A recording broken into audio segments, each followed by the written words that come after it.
Na egzotyczne wakacje do Nowej Zelandii wybieramy się 30 grudnia 2022 roku i lądujemy w Auckland po 15-godzinnym locie 1 stycznia 2023 roku.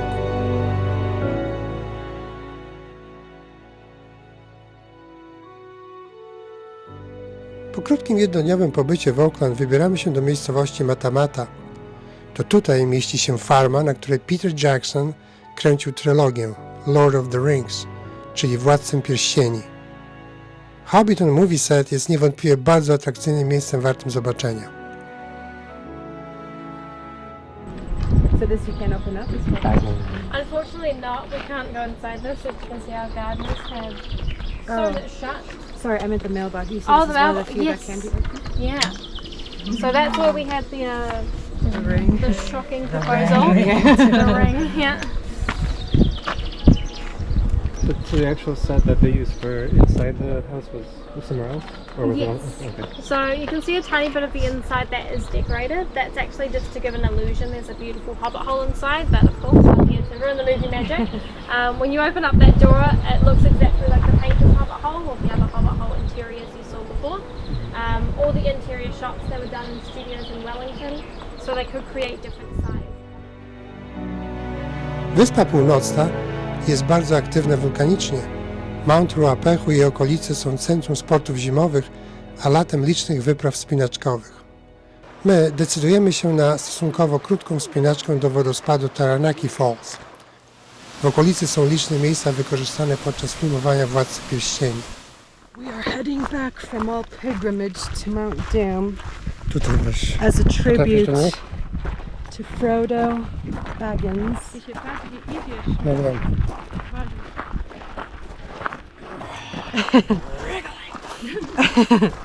For his dedication and sacrifice in saving Middle Earth and abolishing evil in the world.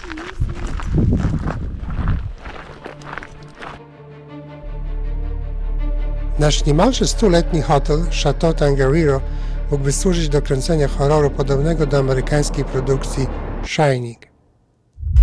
Obszerne lobby hotelowe, restauracja oraz dziwacznie wyglądający basen w podziemiach robią wrażenie.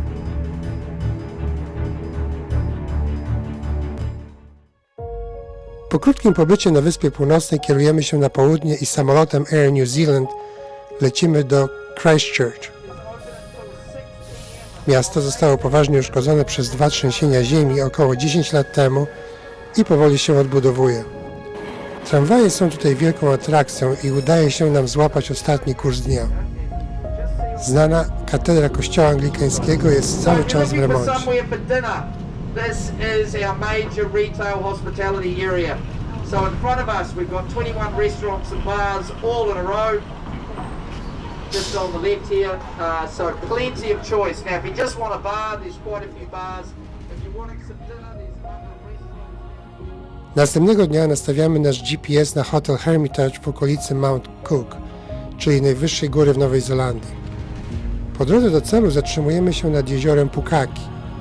Woda jest super czysta i super zimna w tym jeziorze. Droga wzdłuż jeziora jest niezwykle malownicza i oferuje piękne widoki Alp Południowych. Hotel Hermitage jest położony w dolinie naprzeciwko Mount Cook. Mount Cook, czyli Mount Aoraki w języku Maorysów, jest praktycznie zawsze w chmurach. Hotel będzie naszą bazą na następne 2 dni. Wyprawa nad jezioro Tasman jest zaplanowana na następny dzień. Pogoda w górach zmienia się non-stop i z uwagi na przelotne deszcze i chmury oczekujemy na ostateczną decyzję w sprawie wyjazdu. Mamy szczęście, wyprawa dojdzie do skutku. Jezioro Tasman bierze swoją nazwę od lodowca, który uwalnia niewielkie góry lodowe pływające następnie w jeziorze. Hotel posiada niewielkie muzeum poświęcone Edmundowi Hillary, który jako pierwszy zdobył Mount Everest i był gościem tego hotelu.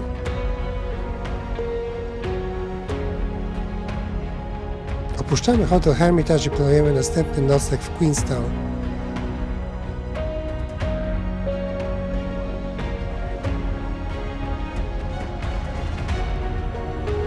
Na południe od Queenstown znajdują się jaskinie nad jeziorem Te Anau, w których można podziwiać glowworms. Są to larwy emitujące światło o kolorze niebiesko-zielonym,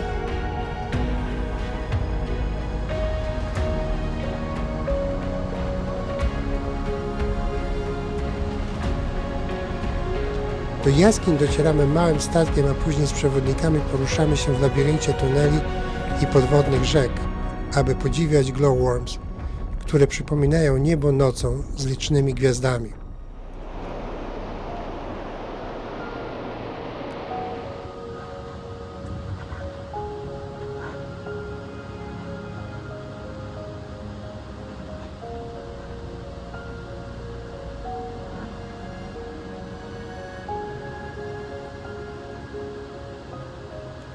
Queenstown jest popularnym miastem turystycznym położonym w regionie Otago.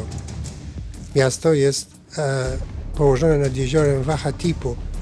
Światowa stolica przygód. Queenstown zyskało swój przydomek z uwagi na ilość atrakcji, jakie oferuje turystom. Skoki z mostu na linię, skoki spadochronowe, narty zimą, luż to tylko kilka z atrakcji, które oferuje miasto. My decydujemy się na luż, małe plastikowe bolidy, które z dużą prędkością suną z góry.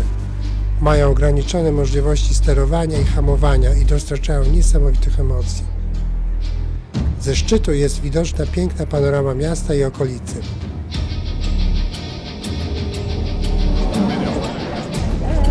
Hello.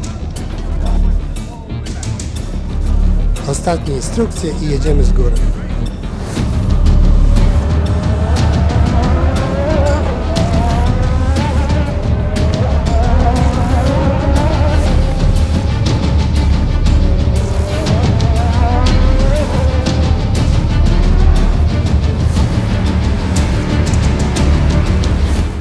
Po południu udajemy się na wycieczkę po lokalnych winnicach. Zwiedzamy Gippsland Valley, Kinross i Mount Rosa. W tej okolicy są produkowane jedne z najlepszych win i wiele odniosło sukces na międzynarodowych konkursach. Na południu Nowej Zelandii znajdują się fiordy, a najbardziej znany nosi nazwę Milford Sound. Wczesnym rankiem autobus zabiera nas okrężną drogą do Milford Sound, gdyż nie ma krótkiej drogi górskiej. Fiord przyciąga rzesze turystów z całego świata z uwagi na zapierające wdech w piersiach widoki.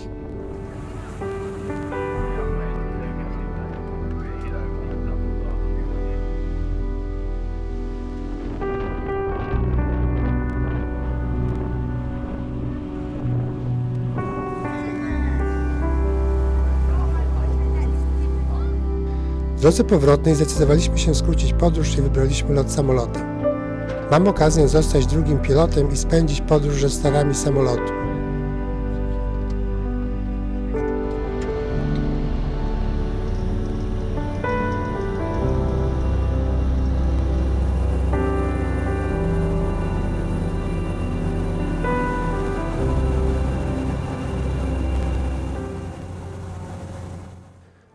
Po powrocie do Queenstown wieczór spędzimy w centrum miasta, gdzie restauracje na zewnątrz i muzyka sprzyja relaksowi po dniu pełnym wrażeń.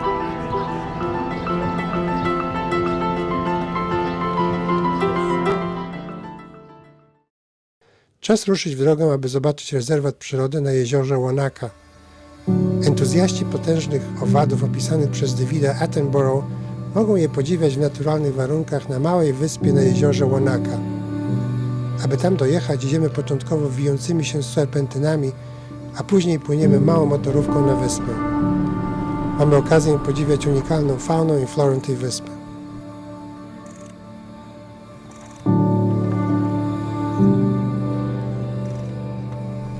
Hi. This. Peter Jackson calls his workshop Weta Workshop. The biggest ones of these are called Weta Punga. That body is about that round, and the legs are like chicken drumsticks. That is called a Weta Punga, and the Maori called it the god of ugly things.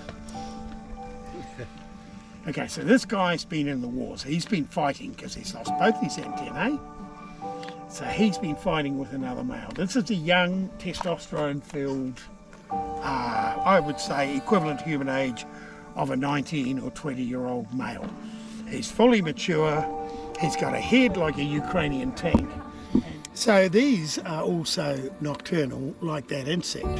And you can see that insect. If this guy, or this guy here, got in front of that weta, the insect, he would take an arm off or a tail off really easily. Now, I want you to feel how soft that is. Isn't that amazing? Feel that. It's not what you expect, is it? Nasza przygoda trwa nadal.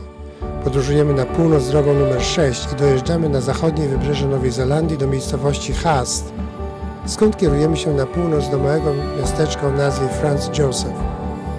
Droga numer 6 może rywalizować z autostradą numer 1 na zachodzie Stanów Zjednoczonych.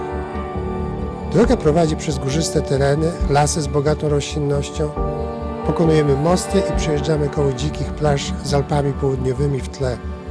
Widoki niejednokrotnie mogłyby posłużyć za tło filmów przygodowych. Dojeżdżamy w końcu do małego miasta, które nosi nazwę pobliskiego lodowca.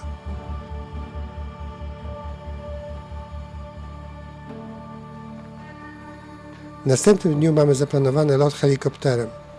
Wybieramy się na krótki spacer podziwiać z daleka czoło lodowca.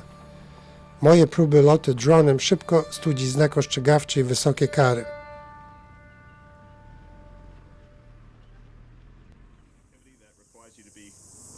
Franz Joseph Guides to firma, która nas zabierze na wspinaczkę po lodowcu.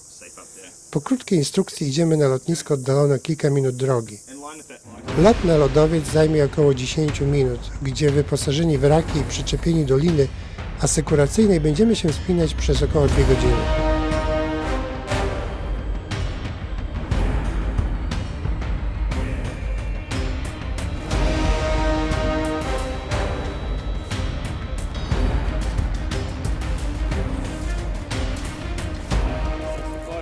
Imagine the ice is hitting a flatter section of bedrock, it starts to, friction builds, the ice behind it kind of catches up on it and it just closes right back up. You can still see these cracks, these crevasses no doubt will form soon, but the gradient needs to increase, so this is all moving about a meter a day.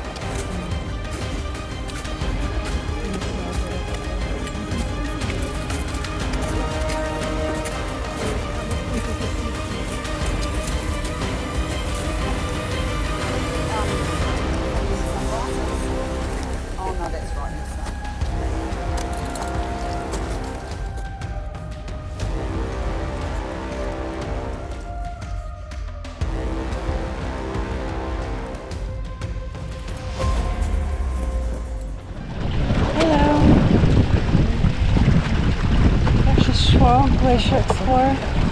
Fantastycznie. Pewnie nogi nie będę czuł później, ale Worth it. worth it.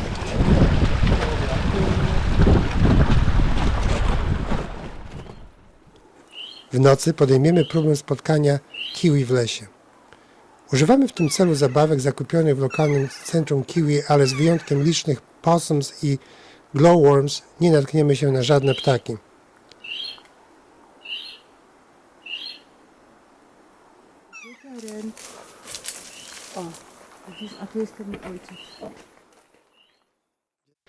Droga z Franz Joseph do Greymouth ciągnie się wzdłuż wybrzeża. Góry znajdują się dalej od nabrzeża oceanu, ale widoki są nadal niesamowite. Pogoda się gwałtownie zmienia w Greymouth, gdzie zaczyna padać i jest zimno. Oddajemy samochód i wsiadamy do pociągu, który nas zabierze w poprzek wyspy do Christchurch. Jazda pociągiem jest oczywiście jedną z tych atrakcji, które trzeba zobaczyć. Ostatni nocleg w Christchurch i powrót na Wyspę Północną, tym razem do Rotorua. Podczas naszego pobytu na Nowej Zelandii chcemy zobaczyć lokalną kulturę Maorysów i wieczorem udajemy się na krótką prezentację połączoną z obiadem. Kia ora, ladies and gentlemen. Can you all say kia ora?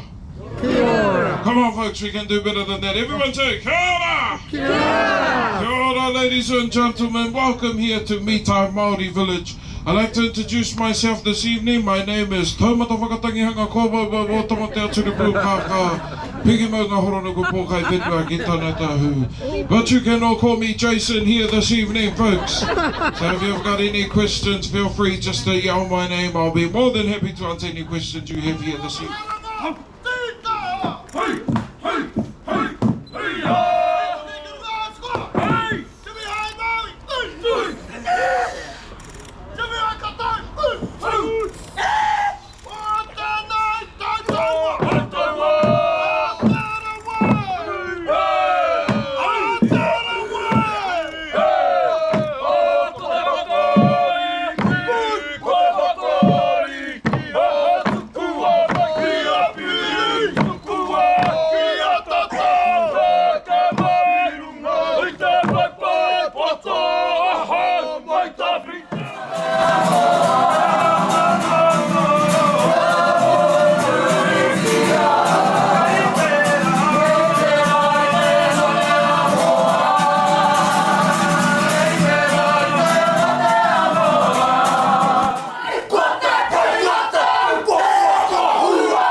Wakacje dobiegły końca.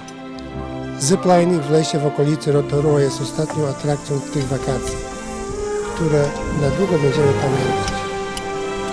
Poruszamy się na wiszących mostach, opuszczamy się z drzewa na linię i w oszałamiającym tempie pokonamy 6 podwieszonych na drzewach zjazdów.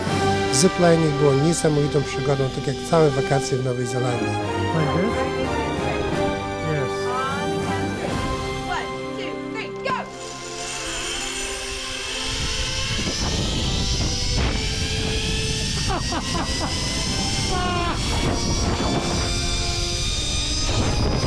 I'm with it!